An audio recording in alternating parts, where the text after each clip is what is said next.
and welcome back to Every Change Epic the Musical Makes from the Odyssey, Part 2, the Cyclops saga. I'm making these videos one saga at a time because I find it a bit hard to sometimes keep track of all the differences between Epic the Musical and the Odyssey, the epic poem which it's based on.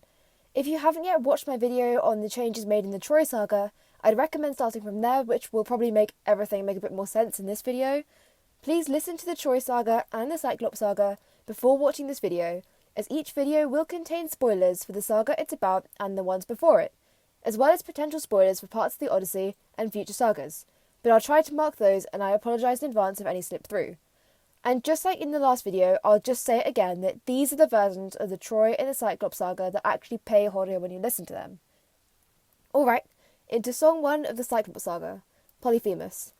The first thing I'll just mention again is that in Epic, the Lotus Eaters direct the crew to Polyphemus' cave, which I went through in the Troy saga video.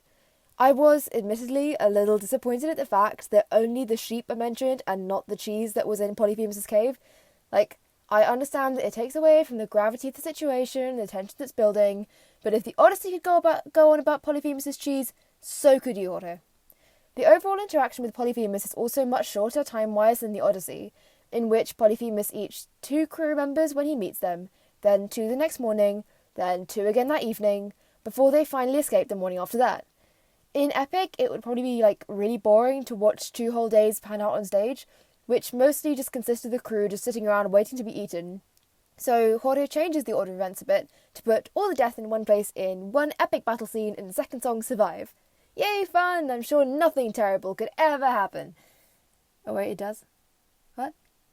How dare you, Jorge? Dearly beloved, we are gathered here today to celebrate the love and the union of these two... Hang on, wait, hold up. Wrong ceremony. Let me try again. Dearly beloved, we are gathered here today to celebrate the life of Polites of Ithaca and deeply mourn his loss. I'll give you a moment to get over it. Especially because in the Odyssey, he just doesn't die this early. So why?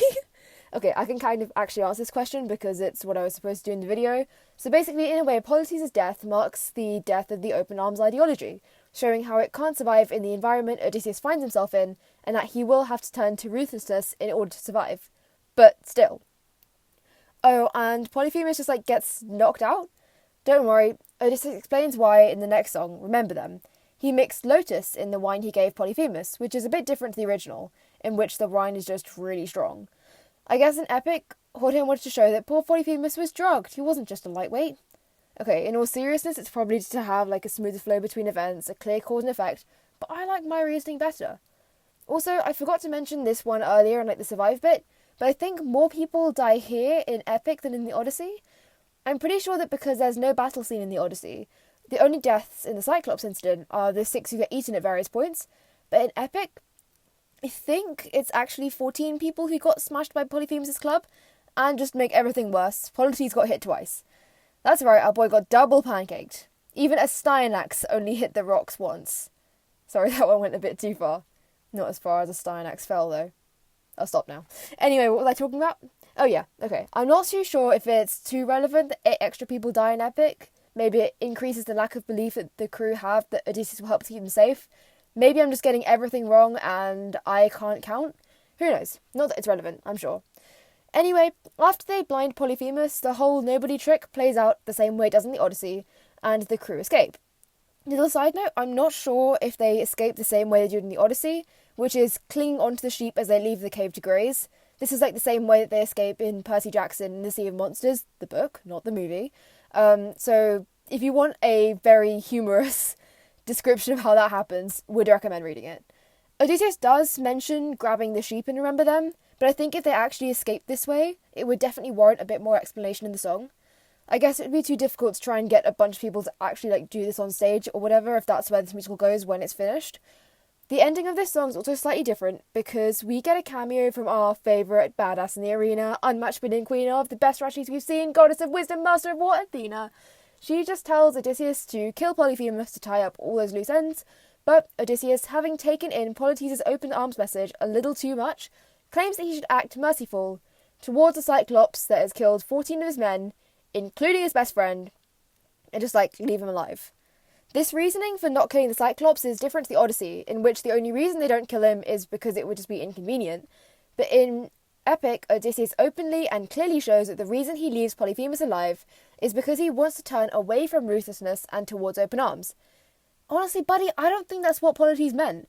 Anyway, there'll be no negative consequences, I'm sure. Odysseus then doxes himself. Athena tries to stop him, but Odysseus goes for it anyway because anger issues. And the next song, My Goodbye, Athena is pissed, to say the least.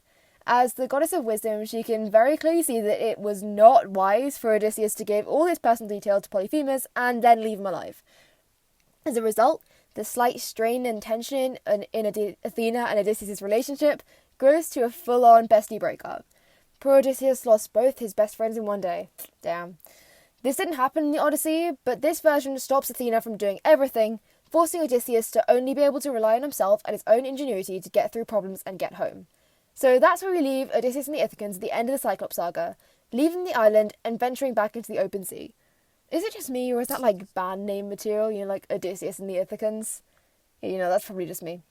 Alright, fair enough. Anyway, I hope this was helpful, entertaining, maybe even both. If I left something out or got it wrong, please do let me know in the comments. Now, back to the music, and here's Gorgeous by Taylor Swift.